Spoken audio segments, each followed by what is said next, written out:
Summer Owens, and I am back with another episode of So What Success Stories. And that's stories of people who've been successful in spite of any challenges they faced in life. And today I have a tremendous honor to be talking to Luther C. McClellan. Now, if you don't know that name, you should know that name, especially if you are a University of Memphis alum just like me. Luther C. McClellan was the first African-American student to graduate from the University of Memphis. Now, talk about a story of resilience and dealing with challenges and being successful in spite of some tremendous odds. And so I'm very excited to be talking to Mr. McClellan today. So without further ado, tell us a little bit about yourself. I'll be asking plenty of questions, so you'll have opportunity to answer questions, but tell us a little bit to get us started. Okay, I am a product of a very diverse and hectic background. When I was 4, just before I turned 5, my mom and my dad broke up. At that time, it was 4 boys in the family. I was next to the oldest. When I knew anything, we were on our way to Missouri. The 4 boys were.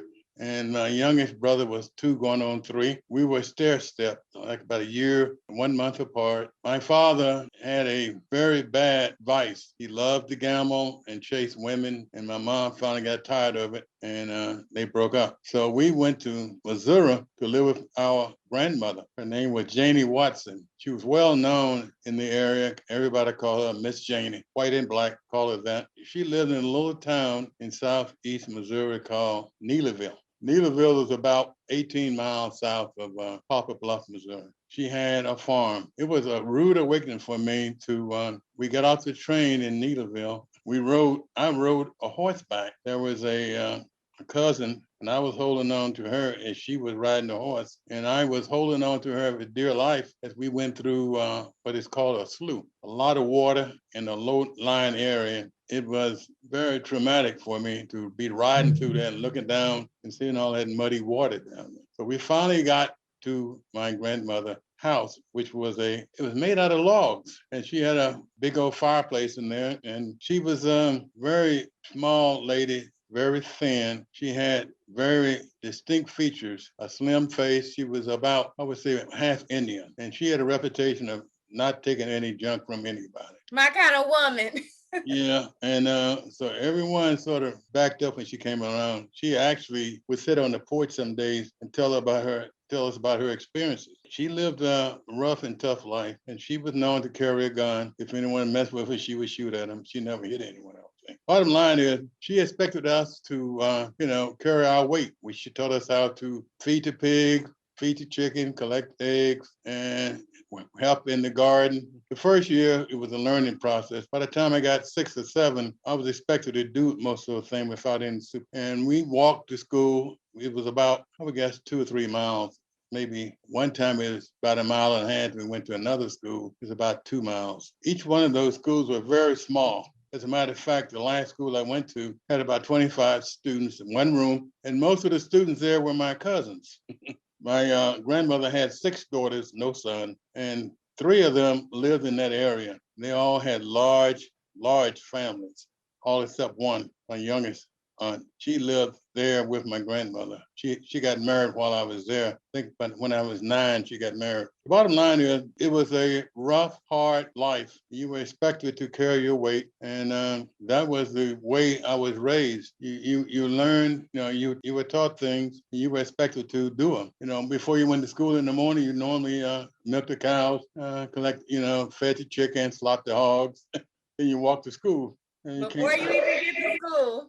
You came back in the afternoon, you repeated your process. And you did all your homework. Some of it included bringing in the wood for the stove. There were no utilities out there. This was really a rude awakening for us, but I was only 4 or 5 when I moved there. So I had very vague memories of anything better than that. To make a long story short, I stayed there till I was 12. And I left there because she passed away. She had a stroke when I was 12. And so my mom asked for us to come back to Memphis. She was now married and to her second husband. We moved to North Memphis, a place called Moldentown. Have you heard of Moldentown? No, I haven't. Well, it's on, you go out 2nd Street. You know where Kimberly Clark is?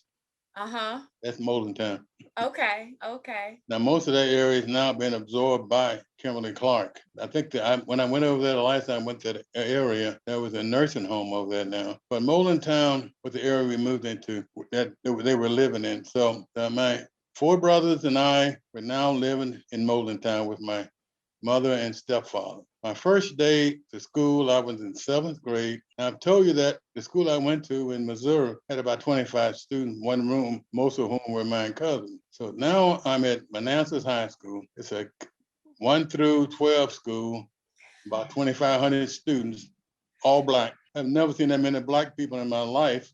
So as I told you, the town in Missouri had 426 people in it. And now I'm at a high school with 2,500 Black students, and it was a rude awakening. I walked into a classroom, my homeroom, about 35 students in there, wall-to-wall students. There I was. It took a while for me to absorb this, because in the town in Missouri, as I said, 420 some people, and it was a mixture about 50-50, Black and white. And the main street had about 3 grocery stores and a pharmacy, I guess, there. I think there was one doctor in the area. But that was about it for the town. Now I'm in this big city called Memphis, and the walk from Town to Manassas wasn't that great of a long of a walk, but it was a pretty good distance. Yeah. Well, let me ask you this, and I shared this with you. I don't know if you've heard of Bolivar, Tennessee. I have. That's where my family is from. And Okay. so I'm from a small town too. And Yeah. and the stories you just told about in Missouri, my grandmother, and I'm very close to my grandmother. I wrote a book with her about her life. And so I love having these conversations and hearing about, where you've come from and what you've been through. And I'm looking forward to talking about it a little bit more. So I know about the milking the cows. I haven't done it myself, but I have definitely heard about the stories of doing all that before you got to school. But I respect it so much, and I can appreciate it. And I see, the character it helps to build, and part of the resilience, and probably why you've been able to, accomplish some of the things that you have in this program. Yeah. Oh, go ahead. Well, the one thing I remember the first time my mom said we're going downtown to shop. And so we got on the bus. I understand this is a streetcar, I guess they call them bus. And she said, walk all the way to the back. And so it didn't. Okay. So we trailed all the way to the back of the bus and out on the back seat. And we went down on Main Street, saw Lowenstein and all the good big stores down there. And we were walking through Court Square, and I saw a water fountain. I walked over to get the water. She said, you can't drink that water. I said, why? You're not allowed to drink from that fountain. So that was my introduction to really segregation, because in Needleville, if you had one fountain in the whole town, that's where you drink the water at. And we didn't have municipal transportation called buses. We had old jalopies and buggies and wagons. There was no such thing as sitting in the back of a bus. We did go to an all Black school, but that was fine with me. They were all my cousins, Right.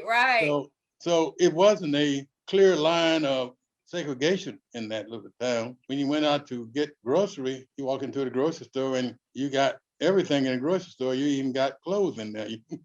You bought your clothes, you bought your grocery, you bought everything. And you probably know everybody in there too, right? Everybody in there knew you. We go in there, we grab us some of those little penny candies and put it in our pocket, because my grandmother was watching us. She paid, before we left. We just got the candy we wanted and put it in our pocket. So in this program, I like to talk about what I call So What Success, in the So What Success system.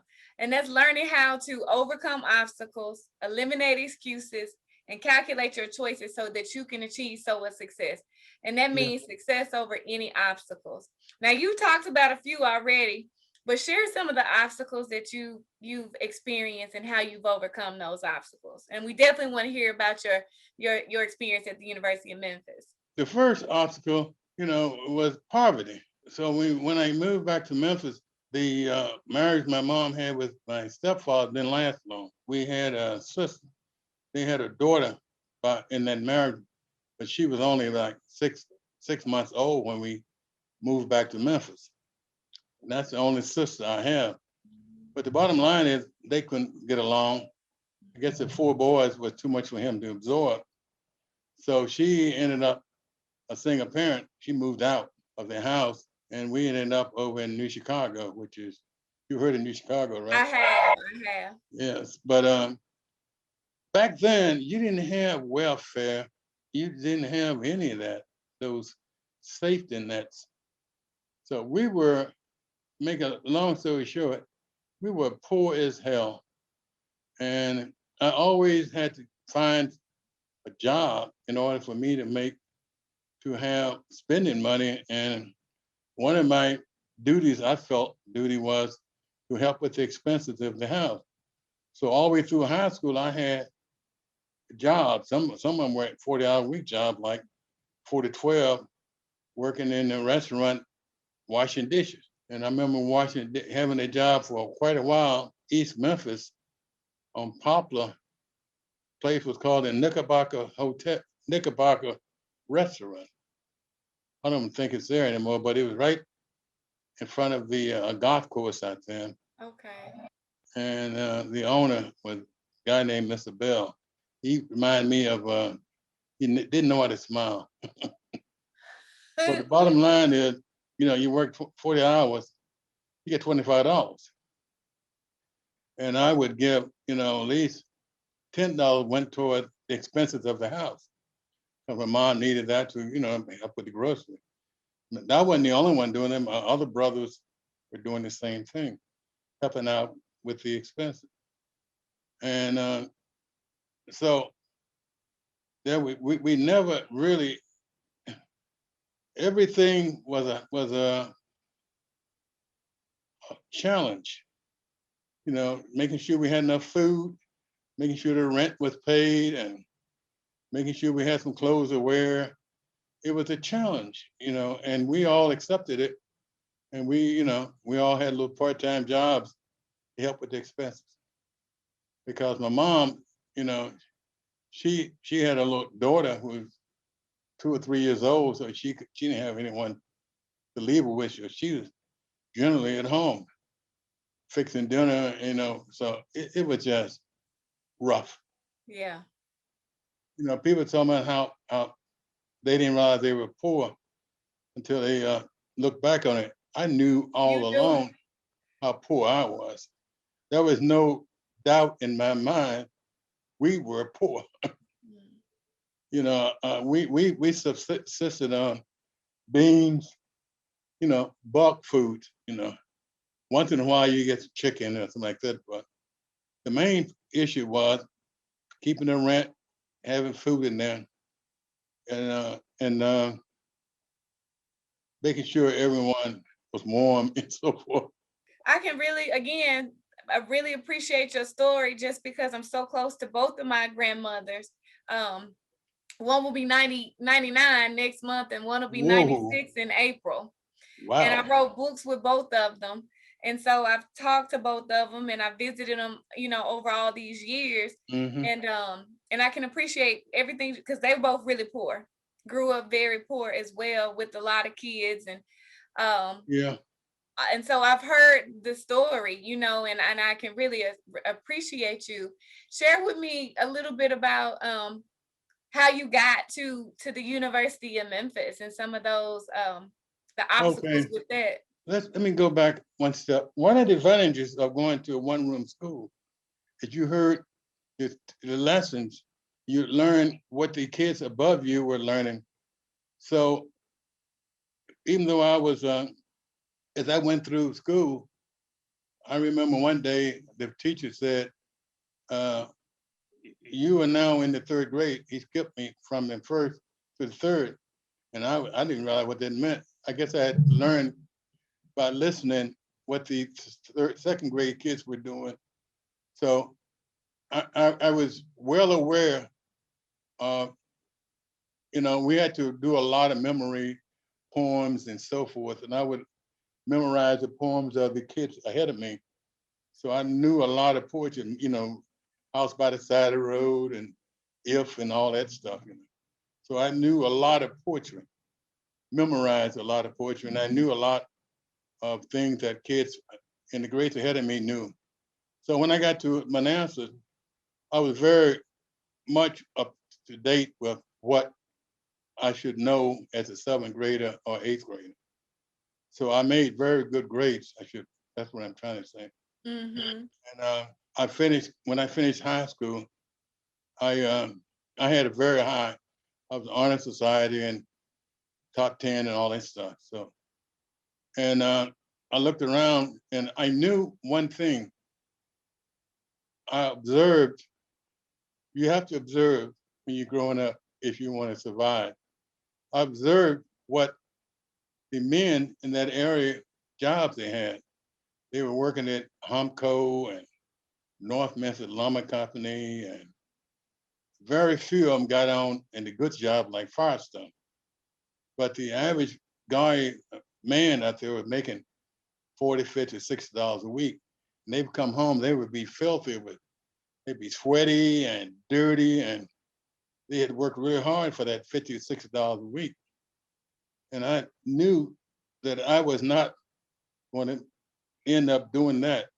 So I knew that my only salvation was to go to college and get a, go into a profession. Because I did not want to be a manual laborer. I saw what that entailed. So the lesson I learned by watching them is go to college, get you a degree. So when I graduated, there was one option for me, that was Lemoyne. And so I took the entrance, whatever they call it, and they gave me a scholarship, and I supplemented that with a job working at City of Memphis Hospital, E.H. Crump Hospital at the time. I worked 4 to 12. I went to Lemoyne during the day. Then I saw the big headline that after my freshman year at Lemoyne, it was like April or May. They announced that Memphis State was ordered to desegregate and had to do it immediately. They had given them that order before. They got 1 year reprieve. They said they wanted 1 year to get ready for desegregation. They were ordered to desegregate in 58, but they didn't desegregate until 59. So I said, wow, that's great. It's a state-supported school. We pay taxes, so I felt we had a right to go there. So I just got on the bus when I heard it on the news. I got on the bus and rode out to Memphis State, walked up to the admission and said, I want to apply to go to Memphis State. I didn't Now, tell them. tell me about this before you go too far. Now, that takes bravery, right? It sounds cool. It's great. They want, they're being mandated. But for you to say, raise your hand and say, I want to do it. Tell me about that. What made you say that? Well, two things. It was very expensive going to Lemoyne. And number two is, as I tell you, I just felt I had a right to go there because it was a state-supported school. The closest state-supported school that I was allowed to go to was Tennessee State in Nashville. And I know that it was a lot cheaper than going to Lemoyne. I went there purely on economics. I looked at it and said, I can afford to go there, and I want to go there because I know it's a larger school. So, and I felt I had a right to go there. So that's why I got on the bus and went out there and put an application in. They gave me an exam, and I looked at it. I said, it's really like a high school test or something. But I took it. And I didn't hear any more from them and I assume, here's the other thing, I assume when they announced that Memphis State was being desegregated, I assumed there would be a lot of Black students applying. I assumed that there would be 200 or 300 people putting the application in to go to Memphis State. So when I saw the headline that there were 8 students going there, it shocked me. I said, that's all. I just assumed there would be a lot more students going to Memphis State than 8. But the first day there, they were ready for us. I met with Dean Robinson, And he laid down all the limitation. First of all, he let us know that they fought like hell to keep us out of there. He let it be, it was no secret. He let us know they didn't want us there. They fought like hell, keep us out of Memphis State. But he said, but we finally lost. Now, I want, he wanted us to, he's gonna pre-register us so you don't have to register with the white kids. And he wanted us to go to classes and be, leave there by noon. No cafeteria, no student union. The only building we could lounge in was the library and go to our classrooms. And when I registered for my classes, I was taking inorganic I was taking inorganic, quantitative inorganic chemistry. And labs were in the afternoon. I said, well, I can't leave at noon. I got a 2 o'clock lab. So I was the only guy out there in the afternoon. But I must admit two things. I was the math and chemistry was my primary areas.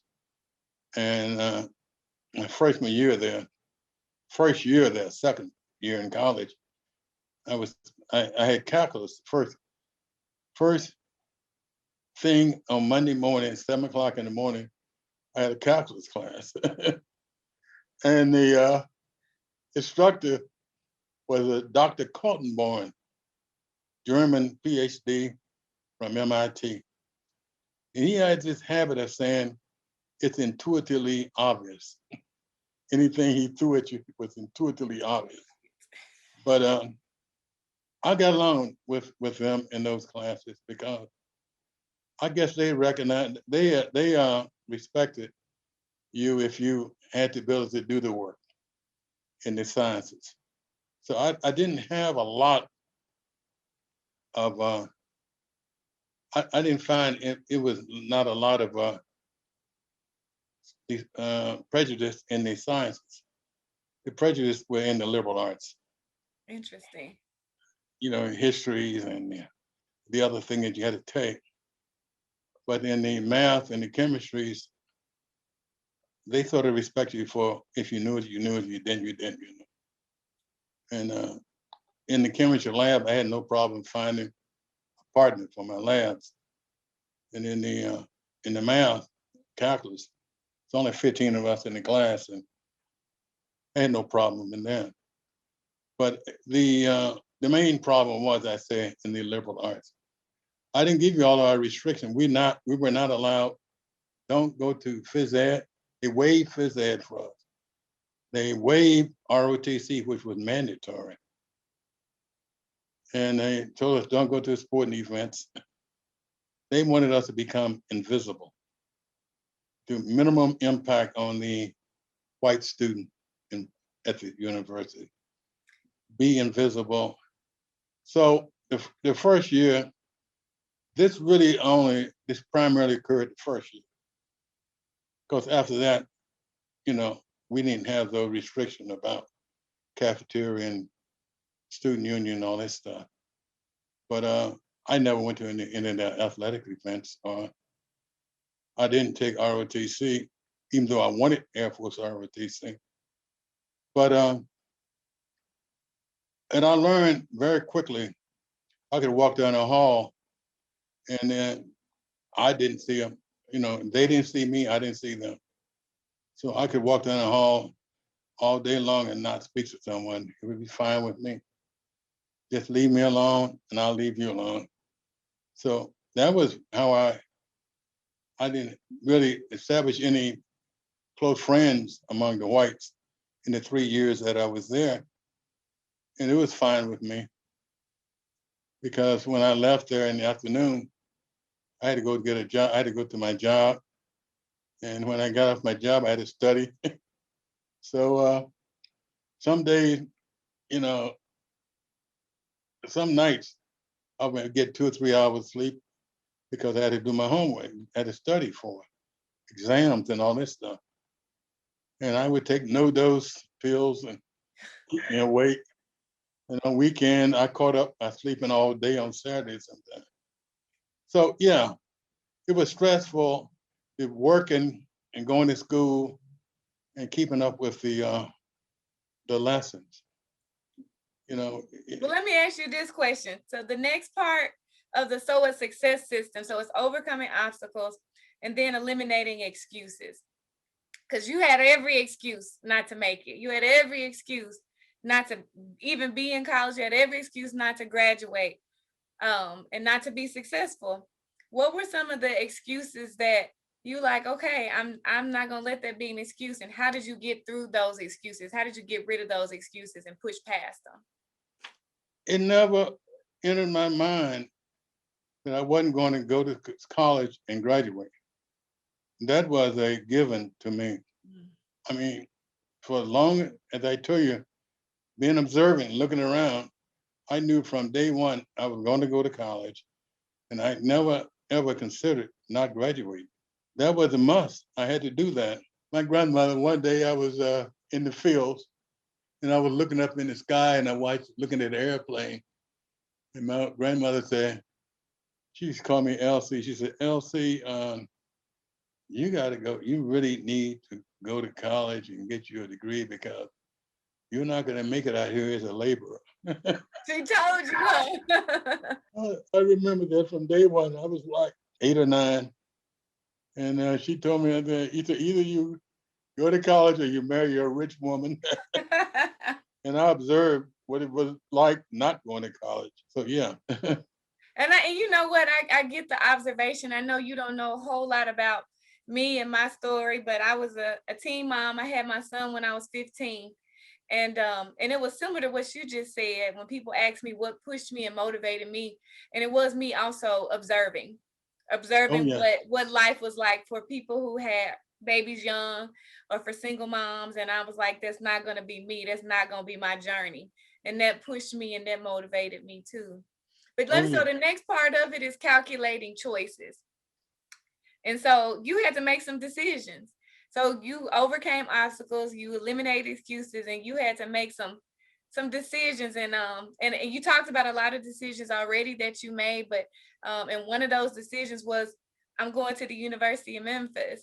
Talk to me about some of those decisions and how you made those decisions and how you calculated them. Because for a lot of people, you said you were expecting, more students there. And so for a lot of students, it probably was, I would guess, scary to consider going. But you've done a lot of things, I think, in your life that were not the easy thing to do. Tell me about some of those decisions. Okay. As I was at university, but one thing I became acutely aware of is the career opportunity for blacks in Memphis. If you even with a degree, your career opportunities were limited. Mostly, I found that most of the people with a degree normally they were teachers or they were working for the postal service, and I didn't want either one of those. But I wanted, and I had long ago that wanted to go into the Air Force, and I didn't want to go as enlisted. I wanted to be an Air Force officer. So when they told me I couldn't take ROTC, that eliminated that for a while. So what I had to do, so I wanted to go to Air Force for a reason. I remember reading a lot about the different careers in the Air Force, air traffic control and computers that were just coming on the scene. And I figured I could get trained in the technical career field and get opportunity to advance in those areas. So in order to become a commissioned officer, I had to go all the way up to Nashville, go to bus to Nashville to Stewart Air Base to take the Air Force Officer Qualification test. So I took the test and I passed it. And I was admitted to officer training school. And I was scheduled to go there in August, right after graduation from college. So once I graduated from Memphis State, I went to officer training school in Lackland Air Base Texas. Rode my first airplane to get there from Memphis International Airport and rode on this DC-3 that bounced me all over the place. We finally landed in San Antonio. It was quite a rude awakening, to go into the military because I had no military background. But 12 weeks of officer training school, and I did receive my commission as a second lieutenant in the Air Force. And they sent me to Keesler Air Force Base, Mississippi, the electronic school there. They wanted me to become an air traffic controller. And they told me initially, you're going to be in nuclear weapons. So I said, I'm going to be developing nuclear weapons. But then I found out I was an air traffic controller. And that was not what I really wanted. Mm-hmm. But I did finish air traffic control school, and I went to my first assignment. The first thing I started doing is applying for other schools because I didn't want to stay in air traffic. So they sent me to, after 2 years, I went to radar countermeasure school, which was really good training. But I really wanted to be in computers. So after 4 years, I finally persuaded the Air Force to send me to computer school. And that's how I got into computers. After I was there for a couple of years, I spent 8 years in the Air Force trying to get the training that I wanted. So I finally got trained, and of all things, the first job opportunity I saw that I really wanted was with the Federal Aviation Administration, FAA, air traffic control of all things. But they had openings in at the National Aviation Experimental Center in New Jersey. And I was hired as a mathematician there. So that was a rude awakening. Here I am, just out of the Air Force as a captain, and I walk into this facility, which was an old Navy base with barracks, old barracks. And I walked into the personnel officer, and I told him I was Luther McClellan. I had been hired out of Washington, not locally.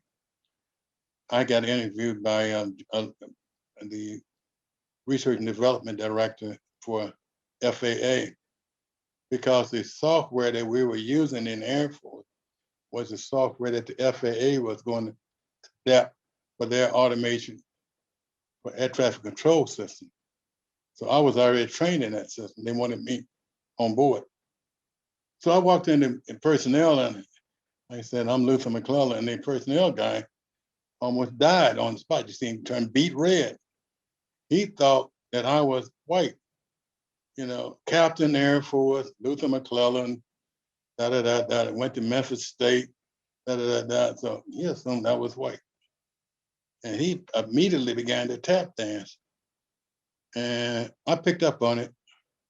By that time, I knew that he was going to try to find a way to not hire me. So after a couple of days, he said, well, we got a temporary job, but we really don't have no slots. But I know that the director for research and development in Washington said he had 5 slots up there. So I went to civil rights office and I said, I want to put in a complaint. I was supposed to get a permanent job here, and the personnel guy said there's no slots. So it so happened the investigation of it were being ran by Department of Transportation, which the FAA was under that department. And about 2 weeks later, they came down and they found out that the guy was lying when he said he had no slots. And he made them bring me back that night and hire me. The personnel officer was reassigned somewhere else. That's what I was about to say. Did you have to work with him? No, that was during the time civil rights were coming to the forefront in 71 and 72. I think Johnson, somebody, I don't remember who president was. Might have been Johnson. But anyway, civil rights was very, affirmative action, EEO, was really catching on back then. So that was good. But that place was like a gospel. All the chief management were white. All senior management were white males, and most of the blacks were in low-paying jobs. None was in the professional series, and the grades were very low. So they were really fighting this idea of black professionals coming on board. But I actually spent my whole career there. I moved up through the ranks from a mathematician to a section chief to a branch to a division to the program director over the largest program in FAA when I got out. So I moved up a long way, a lot of steps, and I was able to recruit and hire and promote a lot of minorities and females, mainly because the FAA was cited on several occasions for the lack of diversity.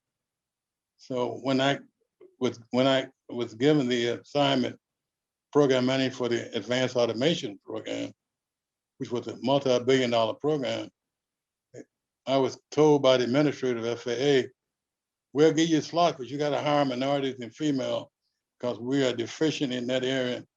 You got to show me how you plan to do that. I said, okay. So I told them how we're going to do it. We said, we're going to go to HBCUs. We're going to recruit. We're going to go down to North Carolina A&T, Tuskegee. We're going to go to Atlanta. We're going to hire minorities. We're going to go with Puerto Rico. We're going to hire Hispanics. We're going to recruit and hire minorities, females. And he said, okay, I'll give you these slots and show me how you're going to do it. So over the next year, I hired 30-some. And he was very excited because they needed that diversity in the FAA.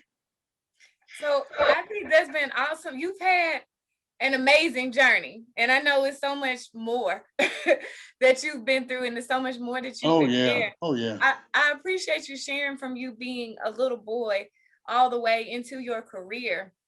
And you've achieved what I call so what success. So you learn how to overcome obstacles and eliminate excuses and calculate choices and achieve what I call so what success. And that's success in spite of those obstacles. Because you were counted out. I'm sure lots of people, you have every reason why you couldn't have been successful, every reason why you couldn't have made it, but you were very successful. And I told you this before we started the interview, that you not only did you reach back in your profession and hire minorities and women, but people like me, I'm successful because of the sacrifice and the efforts that you made. And you never met me until you met me a couple years ago. But I was able to be at the University of Memphis and do the things that I've done and be as successful as I've been as a student and as a professional because of you and the rest of the Memphis State Eight and the choices that you made. And I thank you for that. And I know lots of students thank you and applaud you. And I'm so excited to be sharing your story even more. So I have two more questions for you. One is success. How would you define success? Success is, to me, success is being able to make a difference. I believe that God didn't put you here to just be like a lump on a log. You were here for a purpose. And I believe my purpose is to make a difference in the world. And every opportunity I get, I try to make a difference. If I see someone struggling and they need my help, I'm there. I try to be there to help them. You mentioned minorities and reaching back. I feel though if you get to a certain level, it's your job if you are is to reach back and help someone bring that person forward. You don't live on an island. I found that in my as I moved up in the FAA, that I always made sure that I gave every opportunity in the world to the minorities and females in my organization, because I wanted them to have the opportunity to grow. And I also found out it's good to have minorities and females behind you and supporting you, and if they know that you are for them and you're looking after their interests, they're going to support you. And I found this to be very troubling when I've seen certain minorities get in position of authority and they get amnesia. They don't remember nobody below them, and they don't reach back to help anyone. As far as I'm concerned, they're not successful. You're not successful if you don't make a difference in the lives of other people. And I think that's powerful. And that's something you've definitely done through the Black Alumni chapter of the University of Memphis, which was originally named in your honor. And now there's an endowed scholarship that's named in your honor. And it's a beautiful thing to me to see you still attending those chapter meetings and supporting the students that are leading that. You've definitely been successful. And like you said, not just because you've attained success in your career, but because of exactly your own definition and making a difference. And you've definitely made a difference in so many ways, and forever you will make a difference. Here's my last question for you. What advice would you give to someone who wants to be successful, but they have obstacles, they have challenges? And this could be a student, it could be a young professional, it could be somebody well in their career and they want to do something different. What advice? I know you're full of wisdom. What's one piece of advice you would give? Perseverance. Don't give up after first show at first attempt. Once you try, you keep trying. Never give up. Anything is possible. I believe that you put enough effort into it. Don't just give it a lick and walk away from it. Hang in there. I just don't think too many times I've heard people say, I could have gone to college. I said, I don't want to hear that. I said, if you could have gone to college, you should have gone to college. So don't give me any excuses about what you could have done, coulda, woulda, shoulda. You should have gone to college. It's still not too late to go to college. That's what I'm saying. You still can, right? So don't, I used to hear that, and it really irritated me that someone tells you that, well, I could have gone there. And, they try to poo-poo it. I say, if you had an opportunity, you should have taken it. And it's still not too late to do it. I encourage you to go to college. But I'm a firm believer in putting your eye on the sparrow, and go for it. Hang in there. There's no such. Don't quit. I don't believe in quitting. I love it. I I just love it. keep pressing on. Yes, keep pushing and don't let anything stop you. And I think you are a perfect example. Again, you had many reasons why you could have stopped and why you could have given up. And most people would have understood. But you didn't let that be an excuse, and you didn't let anything hold you back. And I just want to thank you for your time. Again, it's been my honor to share this time with you, and thank you for sharing your story. And I'm excited to be able to share with even more people. No, I enjoyed talking to you, and you've overcome quite a few obstacles yourself, and I can compliment you on hanging in there. And you off to a rough start, but you came out in a wonderful situation. I'm very proud of you. That means a lot to me. I really appreciate that. Yeah. I love to see successful Blacks, and I just love to see that. And I am so worried and concerned about our Black males and the lack of Black males in management jobs. Too many of our Black males are being killed on the streets or incarcerated, just drop out. I think in some way we got to motivate and recapture. We're almost having a lost generation of Black males in our environment, and it's very it's scary. I just don't. I just think we got to put more effort to reach those Black males in our, and try to pull them up and motivate them, get them off the skid row. I totally agree. That's part of what I do too, is work with young people and doing mentoring. Really am excited about some of the things that the University of Memphis is doing and focusing on African American males too. I couldn't agree with you more. But I also think that what I'm trying to do, a part of what I'm trying to do is share your story and share the stories of other successful people, African American men, African American women, and then just people in general who have dealt with and overcome so much more than many of us will ever go through, and are on the other side of it. So again, thank you for allowing me to have this time with you and to be able to share your story. Oh, thank you. I enjoyed talking to you. I enjoyed it too.